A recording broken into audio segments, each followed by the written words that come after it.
Beer is one of the oldest and most widely consumed alcoholic beverages in the world. More than 170 million barrels of beer are produced in America alone. Made with all natural ingredients, it is bottled at astonishing speeds. So, how is beer actually made? Beer is primarily made up of 4 ingredients: water, barley, hops, and yeast.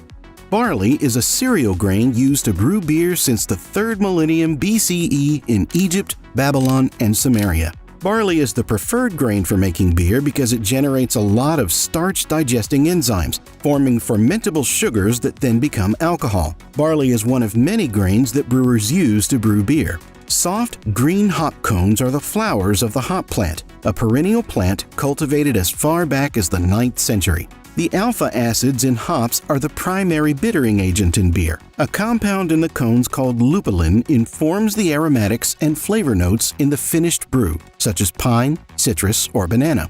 Yeast is a single-cell fungus and a powerful leavening agent that causes bread to rise by digesting the sugars in the flour and releasing carbon dioxide as a byproduct. Brewers may use active dry yeast, lager yeast, ale yeast, and liquid yeast strains to make various beers. The first step in beer production is malting. Malting is the process of soaking, germinating, and drying cereal grains, typically barley, to prepare them for brewing. The malting process activates enzymes within the grains that will later convert starches into fermentable sugars. Here's how it all goes down. Soaking. Fully ripened barley grains are steeped or soaked in cold water until they are fully saturated. The water is changed once a day, and after 45 to 72 hours, the grains are placed in shallow tanks. Germination. The grain is aerated and stirred, which causes it to germinate, releasing enzymes such as malt diastase. Malt diastase converts the starches contained in the grain to sugar for fermentation, drying, or roasting.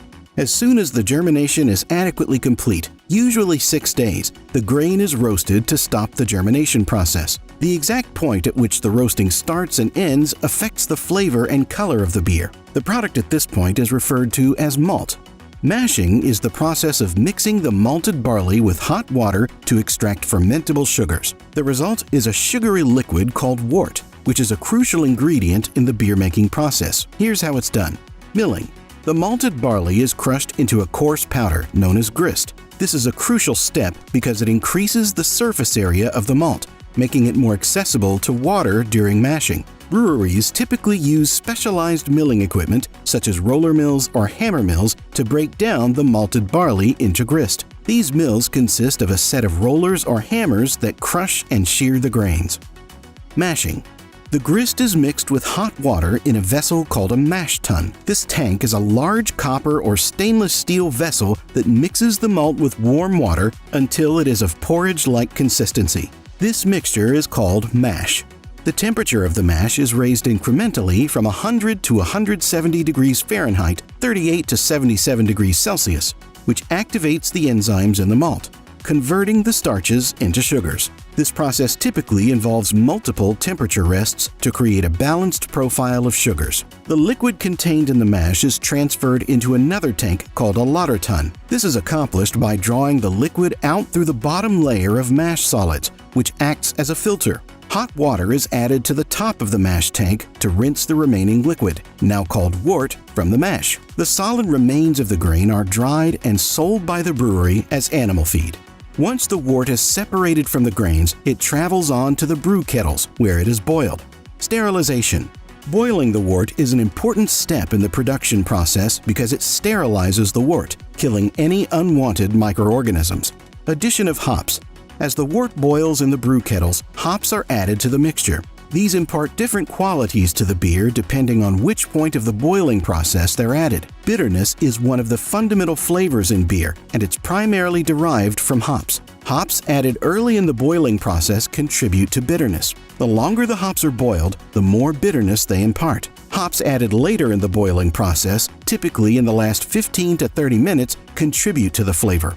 These hops can add a wide range of flavors, from citrusy and piney to floral and herbal notes. Evaporation. Boiling also concentrates the wort, reducing its volume and adjusting its sugar content. Hot break. Additionally, proteins in the wort coagulate and settle, helping to clarify the beer. The boiling process typically lasts around 60 to 90 minutes. All of this is done inside the brew kettles, which is the most impressive equipment in the process. Gleaming copper, they can be 7 to 12 feet, 2 to 3.6 meters in diameter, and 2 stories high. Steam usually provides the heating energy to the brew kettles. After brewing is complete, the finished wort is filtered again and pumped to the fermentation tanks, but not before it goes through a crucial step. After the wort is boiled, it will be very hot and needs to be cooled before the yeast can be added and the fermentation process can begin. The clarified wort will pass through the heat exchanger to the fermentation tank. Depending on the beer style, the wort cools quickly to 7 to 35 degrees Celsius as it passes through the heat exchanger. The working principle of the heat exchanger is that cold water or glycol passes through the cold water side of the heat exchanger, and the wort enters from the hot water inlet on the other side, and then the cold water or glycol will take away the heat in the wort. Although cold water or glycol cooled the wort, they did not touch it. Fermentation is where the magic happens. In the fermentation vessel, yeast is added to the wort, and it's the yeast's job to convert the sugars in the wort into alcohol and carbon dioxide. There are 2 types of fermentation in beer brewing. Primary fermentation. The initial phase or primary fermentation is when the yeast is most active. It consumes the majority of the sugars and produces alcohol and other byproducts. It typically lasts 1 to 2 weeks, depending on the beer style. Secondary fermentation. Some beers, particularly those that benefit from additional aging or conditioning, undergo a secondary fermentation. This step can take place in the same vessel as the primary fermentation or in a separate one. It allows for further maturation and clarification of the beer. After fermentation, the beer goes through a conditioning and maturation phase. This step can vary in duration, from a few weeks to several months, depending on the beer type. Flavor development. During conditioning, flavors meld and mature, producing a smoother and more balanced beer. Clarification. Conditioning also clarifies the beer as yeast and other solids settle to the bottom of the vessel. Carbonation.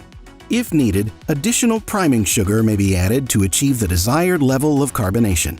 After conditioning and maturation, the beer can be pasteurized to kill the remaining yeast and prevent further alcohol production. This is accomplished by heating the beer above 135 degrees Fahrenheit, 57 degrees Celsius. This process, named after Louis Pasteur, is widely known for preserving milk. Interestingly, Pasteur originally developed this process to preserve beer in the 1860s. Pasteurization, however, is not used in the production of genuine draft beers. These beers are also known as ice beers, since they must be kept refrigerated to preserve their flavor and slow the remaining yeast activity. Many consider the draft beers best in aroma as well as taste. Once the beer has pasteurized and is ready for consumption, it is packaged in various formats, including bottles, cans, kegs, or even casks. The packaging process is crucial to preserving the quality of the beer. Filtration or centrifugation. Some beers are filtered or centrifuged to remove any remaining solids and yeast before packaging. Carbonation. If the beer requires additional carbonation, it can be achieved by adding priming sugar before moving forward with packaging. Bottling or kegging. After the beer has been filtered and carbonated, it is transferred into bottles, cans, or kegs and sealed with caps, lids, or corks. Labeling and branding. Finally, labels and branding materials are applied to the containers. Quality control is a vital aspect of beer production. Breweries employ various techniques to ensure that their beer is consistent and free from defects.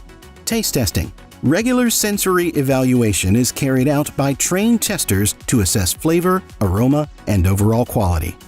Chemical analysis. They also measure factors like alcohol content, bitterness, pH, and color to ensure consistency. Microbiological testing. Most breweries have a team that carries out microbiological testing on site to make sure that the alcohol is free from unwanted microbial contamination. Packaging inspection. Moreover, workers check for defects in packaging materials to maintain product integrity.